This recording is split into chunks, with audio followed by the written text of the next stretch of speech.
3 minutes after 7 on this Thursday morning, mental health matters. I'm so happy. I know we would have done a count with the Health Plus. We probably might go back, Yohansi, and do a count to see when we will actually celebrate our 100th episode, but it's been really an amazing run.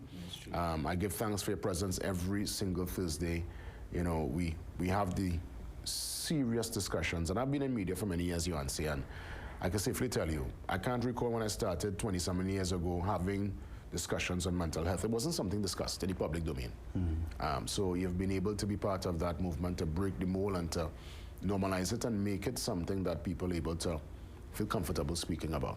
Jason, I am grateful for that, because before we even think about physical health, everything starts here. Everything starts in our thoughts, feelings, emotions, etc. Yeah, I mean, you, with your guidance and our conversations online and offline, trust me, I understand that fully now, and it's something that I try to remind myself of every single day.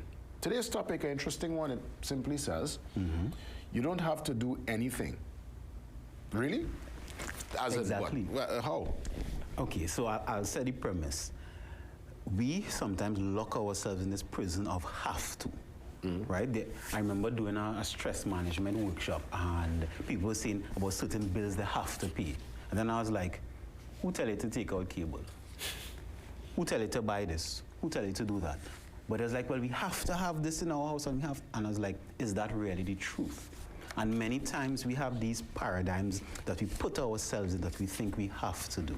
And because of that, we cause ourselves stress. Most things is a choice. Tell me what you think. I understand. Yes, I guess it's back to that whole premise of the wants and needs. But it's sometimes kind of tough. So many of us, we live in this material world, and you know, all the trappings and the attributes of success around, and convenience and comfort.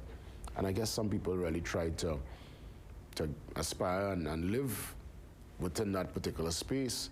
But I guess, as the old timers say, you can't cut off your nose to spoil your face. Correct. And that means we, most times, are the architects of our own demise, the architects of our own unhealthy mental health.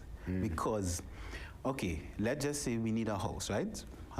With needs. But do we need a 4-bedroom house? Do we need a 5-bedroom house? Do we need a house in a particular area? Do we need a house at a particular price point? So now we have to pay the mortgage. So we put ourselves in certain corners. Do we need a certain kind of car?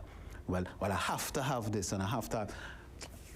Listen, Jason, we sometimes, and especially with our language, we put ourselves in such a quandary. And I'm saying that because we are responsible for many things in our lives. We sometimes blame others. Sometimes we get vexed at even the organizations and the institutions that we have these services with. Like they do us something. But it's we choose to go out and get these things. We choose to put our children in certain schools that we have certain school fees, and then be angry at the school after. We decide to dress a certain way that, you know, you have to maintain a certain standard, right? And then put that, I have to dress this way and I have to do this. So I'm putting it out to even the public. Analyze your life and the things that you really have to do, and see how many of these have-tos are really necessary, and see how much of them actually even causing you stress. You know, what you're saying is so interesting, because again, it boils down to, I guess, as you said, personal choice. We are indeed sometimes, well, I can't say sometimes, most times the architect, we will engineer our own issues. But what is the whole concept, this whole concept of keeping up with the Joneses, having to keep up a particular look or image? I mean, there are many who suggest that if you look the part, play the part, you will become the part. There are some people who do exactly that, you know, that whole fake it to make it. You dress the part, you look the part, you play the part, you network and you surround yourself with people who could take you to that place that you want to be. I mean, obviously, that would have worked for some. I agree with, let me put a caveat to the fake it to make it, because if you're faking it and it causing you stress, then you're not making it, right? If you're, let's say you save up to buy a suit and that's the only suit you have, you didn't take away from your light bill, or you take away from something that causes you some other stress. That's fine. right? So you put on your suit, even though that's your only suit, and you wear that suit every day to look the part. But if you're faking it and you're in debt, you're faking it and you're living paycheck to paycheck, you're faking it, and while you're keeping up with the Joneses, right? You're keeping up with the Joneses, but your mental health degrading, then it don't make sense. So it's more have the one suit instead of have the 10 suits while your mental health, and then you build with it. You build with it so you can reach up to the Joneses. Is it this life that we're in, this particular time of instant gratification, of wanting things fast, things shiny, it's in your face, it's on your phone, it's via the social media, isn't that in itself a kind of plays in a way on your mental and on decisions that we make? And sometimes we find ourselves, as you rightfully said, being the architects and the engineers of our frustration. For sure. Because we live in a shiny time, you know. For sure, you know, it's a battle, Jason. It is a battle. I remember even before all the bombardments of social media, I remember in the days of watching music videos on BT and things, just watching those videos, I want to go down in town and buy new clothes, and that was a battle then. So I know how it is now. But if we, you know, they say knowledge is power, right? If we are aware of the battle, then we could put things in place to start to shield it. Because we know we're going to be bombarded with things. We know from the time we search shoes in Google, you start to get the advertisements for shoes all over the place. We know when, especially children, our children, they go out and they see all their friends have certain things, we know it coming. So because we know it, we can start to put things in place so that we don't put ourselves in the, well, I have to category. What do you say to those who say, you know what, one life to live? You know, one life to live, they're doing the most, they want the best. You're moving, you're up to the time. But obviously, being up to the time, certain things are being neglected. But they seem to be happy. I've seen people operate like that, you know, and say, I don't see them looking. I mean, unless they put it on a face. That's the part. They say, seem to be happy. If you're saying one life to live, cool, and you're really happy, and you're genuinely happy, do it, right? But if you're seeming, and that's the part again, knowing yourself is important, and that's a major element of mental health. Self-awareness. You could be faking it. You could be one life to live. You could have a big house, small house, whatever it is. If you know you're really not happy and it's bringing you stress, then that's the problem. That's the problem there. And then you're putting yourself in this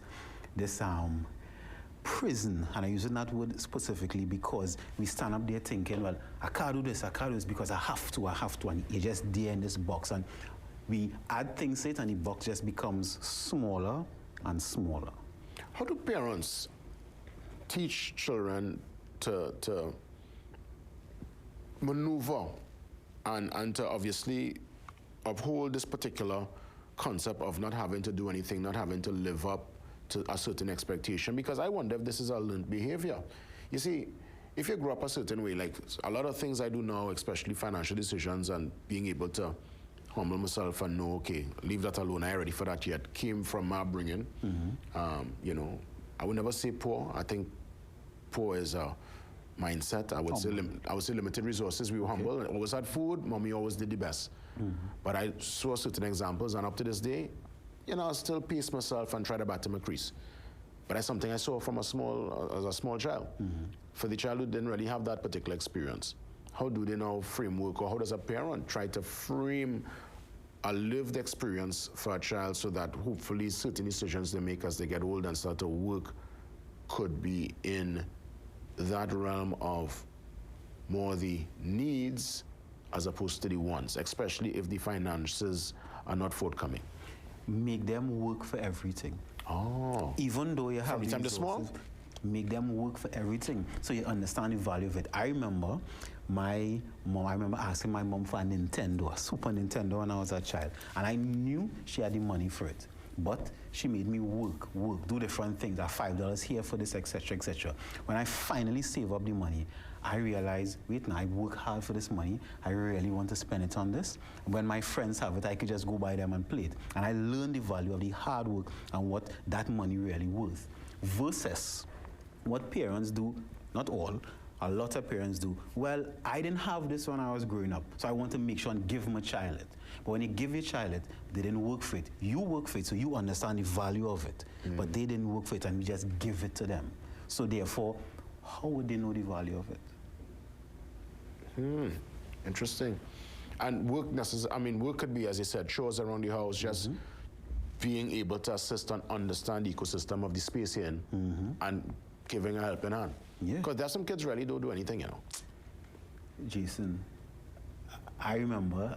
But again, that comes from exactly what you said. Some parents had it so hard, Johan. So you have to understand too, even that, in a way, could be something mental because you had it so tough growing up. It's traumatic. And you want to make sure, you know what, boy, my child mustn't go through that. Boy, I bring a child into the world, and I want to give them all that I didn't have. But I guess in doing that, you create, I don't want to say a weak child, but the child probably might not. No, say it. You create a weak child because the child does not understand the value of the work. So when they go out now, of course, they live, let's say, the first 18 years. Mommy and daddy gave me everything. So that's their framework of the world. So now when they go out, they're not sure what to do. They don't have the grit in them of the heart with the same grit that our parents had, right? They don't have it. So if they don't have it, then now it becomes difficult. And even coming back to it, they will think, well, I have to have these things, but I don't have the tools to get it. So the answer, as we look to wrap things up, really, if a parent or parents are of a certain means, they've been able to elevate themselves, there's been social mobility, their circumstances totally different to how they were growing up. They bring a child into the world. You're suggesting the way to keep the momentum and keep that grit within the child is to ensure that the child understands the value of work from an early age. Yes. Okay. Yes. Okay. Work for everything. I didn't say make a child a slave, because if you had to slave, I remember my mother say that a lot. I remember slaving, right? Yeah. I'm not saying make the child a slave, but make them work for it. Yeah. Yeah. Where's wash a car, wash a wares, do something. Make up your bed, do something. Correct. The house, the living, you're getting that by default. But everything else is a privilege. If you have Wi-Fi and things, that now, that's not default anymore. You know, you want Wi-Fi for your tablet and your game, do something for it. What do the plan? Do something? Yeah, I mean, since I small, my mom, that's why I know about fruit and thing. I know about plants. I had a water plant, wash car, I did my work, you know, and it was fun. And I guess I was able to understand the value. And I still continue to put in my hours up to this day. I'll let you have the closing remarks, Johan, say as we wrap things up. Interesting one. You don't have to do anything, you know. Correct. You don't have to do anything. Don't lock yourself into a prison of have to.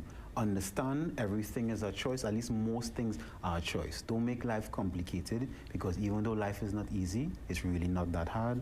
Thank you for listening. Interesting one, and we look forward to more discussions next week. God spare with Johan say right here on The Morning Brew via Mental Health Matters. Interesting ones this morning. I hope you're able to take these nuggets of information and go forward with it as per usual. Let's get ready. Some of the segments, we'll take care of all the segments before we head across to the morning shot at 7:30 with Ian Wason. See you soon.